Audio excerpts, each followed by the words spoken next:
Hey, what's going on guys? J-Mac here. So today we're going to show a build I've been running in T6. This is probably my favorite T6 build at the moment for speed and efficiency.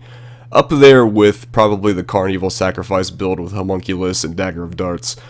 This one though I think is probably a little bit faster and it's a lot of fun. It's mainly a pretty standard Renho Flayer Fetish Sycophants build.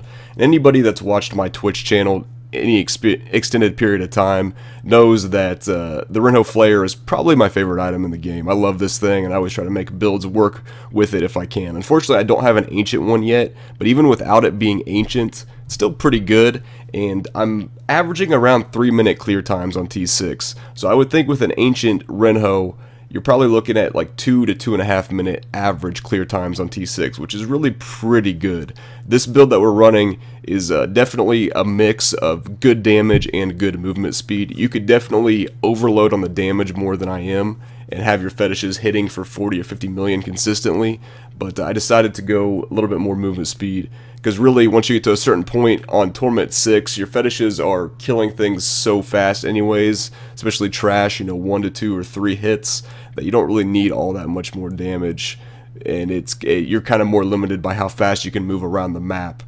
and things like that. I do prefer this at the moment over a Star Metal build for T6, although I'm sure Star Metal variations can go just as fast, possibly even faster, having that big bad voodoo slam dance down all the time. But I like the Addling Toads. They seek out Destructibles for Warzeki and Arm Guards, and honestly you get a decent amount of legendaries out of barrels and bone piles and all that good stuff. Alright, let's take a look at the spec.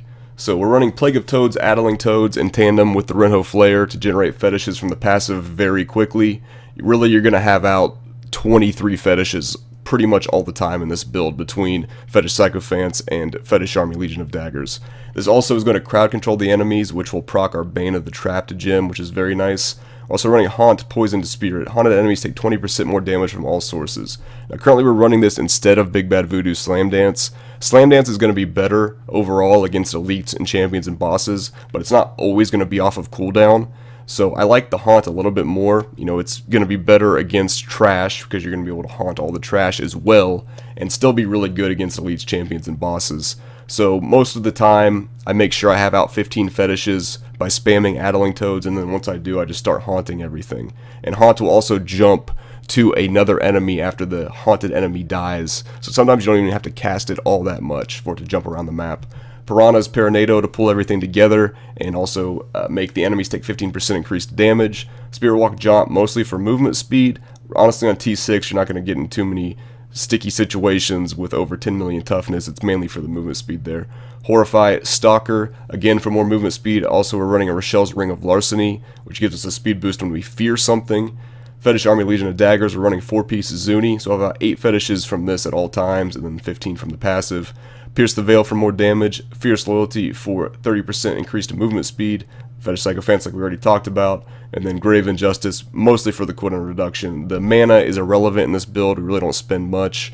The only thing that's really spending mana is Haunt, and then the life, really on T6 isn't that big of a deal either. Mostly for the cooldown reduction there. Alright, let's take a look at the gear. So we've got some Tasker and Theos, not really very well rolled, with crit chance and 50% extra attack speed for your pets, which is nice, but ideally you definitely want trifecta Taskers with crit damage on there to give you extra crit damage to your Fetish Sycophants and Legion of Daggers.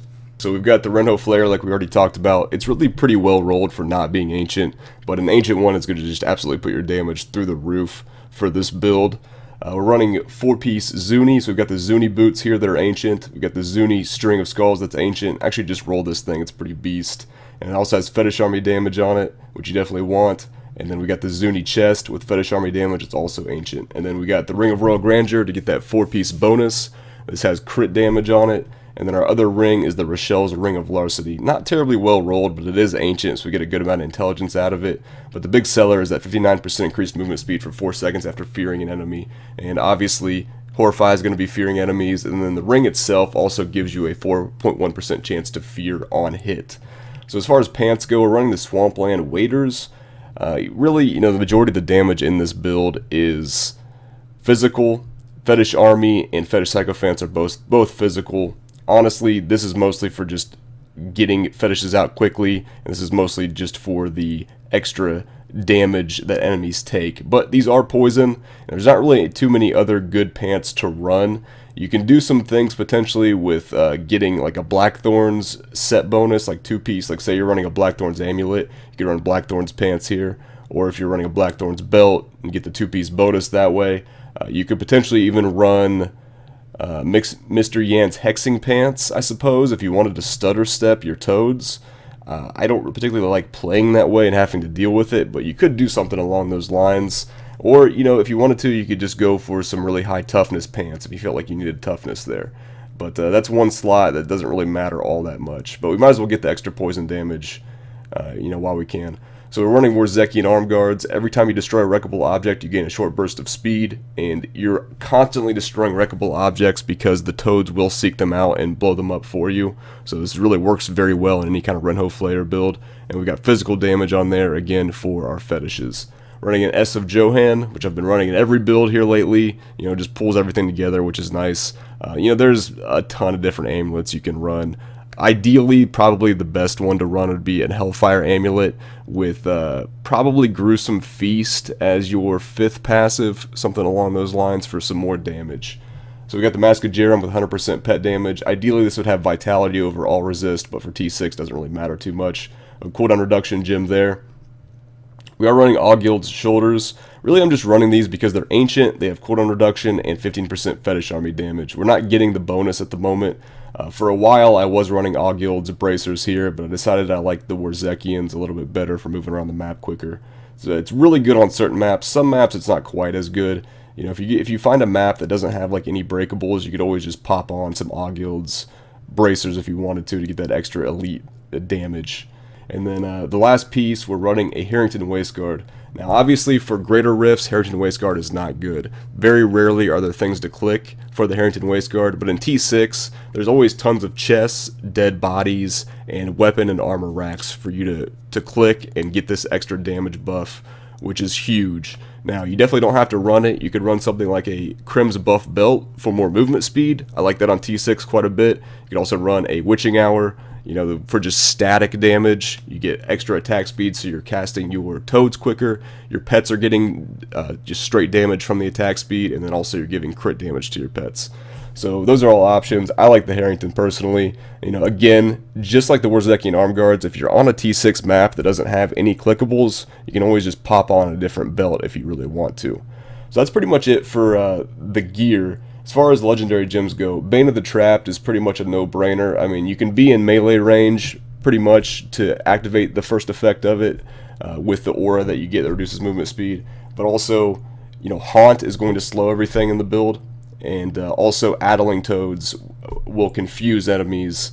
Whenever they confuse enemies, you can proc that as well. So you have a lot of ways to proc Bane of the Trapped. Running Gogok of Swiftness, mostly for the attack speed. I mean, the cooldown reduction is decent for Paranado, Spirit Walk, and Horrify, but it's mostly for that 15% increased attack speed.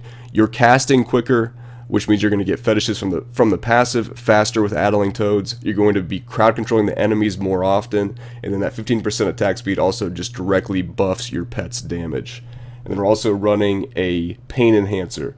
Critical hits cause the enemies to bleed for a percentage of weapon damage, and then you gain Blood Frenzy, increasing your attack speed by 3% for each bleeding enemy within 20 yards. Again, pretty much the same principle as the Gogok of Swiftness. You're casting toads quicker, and your fetishes are getting damage out of it.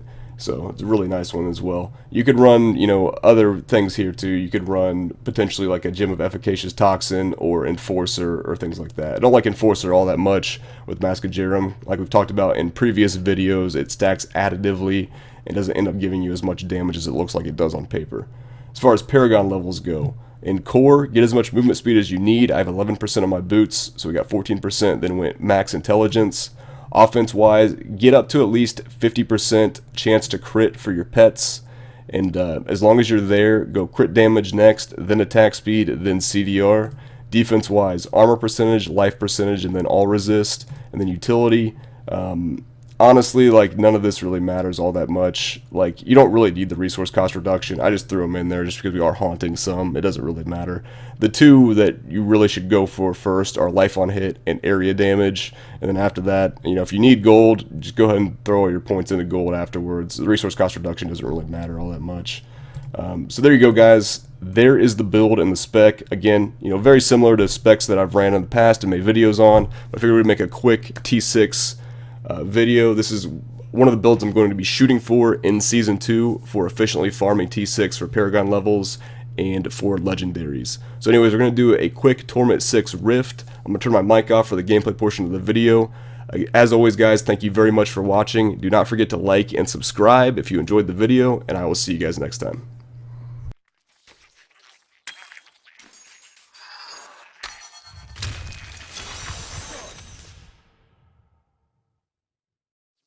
Are you ready? Then your trial begins.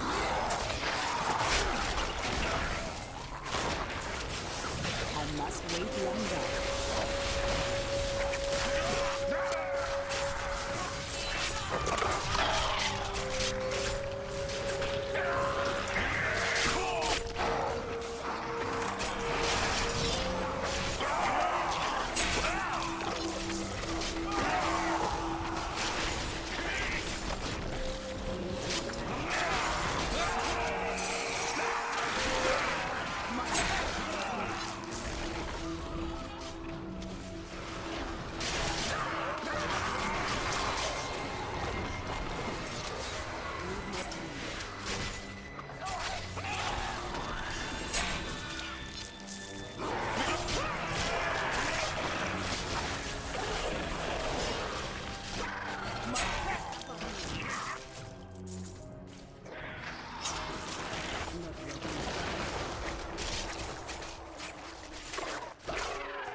Need to